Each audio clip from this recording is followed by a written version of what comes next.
Hello,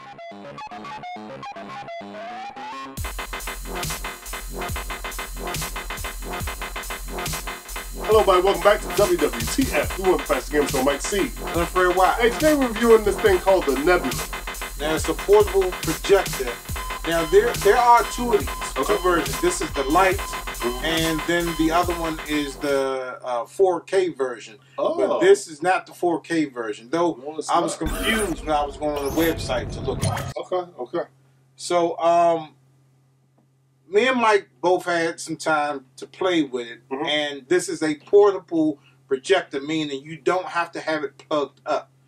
And it doesn't have too much of a wow factor. It just has the HDMI in, USB 1.0. What else does it have? It has a DC in jack, a reset button on the back, and then it has your controls at the top of it. And then at the front, I don't want it to come on, but you just slide that down, and it comes on automatically. It was about to come on, but I didn't want the image to shine into the camera. And all it comes with is the remote and the power brick. Oh, now it's cutting on. It did come on. All right. So we had some time to play with this, Mike. What did you think of this? Actually, I thought it was a really neat device. I couldn't get the Wi-Fi casting to work, but as far as when I hooked up the PlayStation, the Xbox up to it with HDMI, that's when we watched it. And I was really pretty surprised on how everything was. At first, I played my little bit of Sonic on the thing. I just wanted to see as far as how a game would look up on this thing. Granted, you know, HDR and all that stuff is not something inside this. Right. The highest it goes is 1080, you know, HD 1080 at 24 hertz, whatever. But as far as the picture quality, it was pretty good for what it offered. And it does come with a neat little controller, so you can change your volume and everything like that. Bluetooth as well, optional. As far as if you have an earpiece or whatever, you don't want to disturb nobody, you can link it up to your Bluetooth headset. And as far as the sound coming out of this thing, I was pleasantly surprised with the sound coming out of this little system, man. It actually came out real good, and I was really surprised on how this little device delivers as far as to give you that theater quality, you know, as far as, you know, as far as the screen and everything. So it really did feel like you was almost at the theater. You just make sure you had room, and as far as a nice screen to do, I think this would be good, like for backyard barbecues or something like that. You know, something a little neat to have up, get yourself a big screen, pull it on back some, and I think you can have some real good fun with this machine.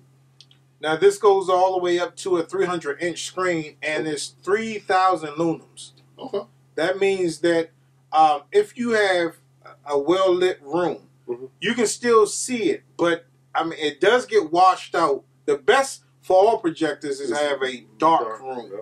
But if you're using it sometime in the daytime, it is clear enough for you to see it. But for me, it's not really watchable because the sun is taking a lot of the real estate in here. I mean, it is a low-end projector, but it does work well in the daylight with a lot of light. Like I say, it's 3,000 lumens, so it's on the edge of being perfect, but not so perfect and well lit stuff. But in the dark, it's totally great, man. Yeah. This thing is totally great. Yeah, just the sound. I was just surprised at the sound of it. My wife, I said, you turn it down, something's too loud. So that's awesome. But the thing about this device is price point. How much is this thing? Now this is going to run you about under $400. Okay. Where they're selling it now. But like I said, there are two different versions of this, and I will go with the Pro version, as I call it. The Pro version, you can know the difference because it have JBL instead of Nebula. Oh, okay. Right there. And that's how you can hook your Xbox up to it in 4K. And wow. you have, I would like to see how I don't that know looks. if the lumens is more than what this is. My experience with it, I put it actually on the ceiling. Okay. And I was playing Rainbow Six. It took me a while to get adjusted to it because when I'm laying back in the bed and playing this thing, I was feeling kind of woozy, disoriented. But after like maybe about 5 or 10 minutes of gameplay, I was pretty cool with it. And I mean, it's great. You can hook up, you can play stuff off the USB drive with this. So if you have like VLC movies, you can play that on this. But the other one with the JBL speakers on it, that one you can actually download apps. Okay. To it. Like YouTube and Spotify and some more other apps you can do with that one, but not with this version. And I was able to do the Mirrorcast with my iPhone. Okay. So it worked great. I wasn't able to play YouTube videos because due to copyright infringement. And that's what it actually says up on there too. For due to copyright, not being able to play some type of devices or something like that. So it does say it, especially with what's that? iOS. Yeah. iOS is really strict with that. But I mean, it's a cool thing. You know, you have a barbecue. You got a fight going on. You don't want everybody in the house. Put a screen in the backyard and then just broadcast it out there. Maybe hook it up to another speaker system so everybody can hear it so much that you don't disturb the neighbors. But you can have everybody out there, you know, doing that. But or doing a camping trip or something like that. If you just want to watch something before you go to bed. Now, the battery life will last you about like 3 hours until it's totally dead. But when you go on camping trips, you don't go for, you don't want to take the media from out your house. That's why you do stuff like that, outdoor events, so you can escape the electronic homes. But if you have a whole bunch of friends and y'all out and doing something like that, take this and a screen, watch a movie, man. I mean, you'll have a good time with this thing, man. Right. I agree with you. I definitely do.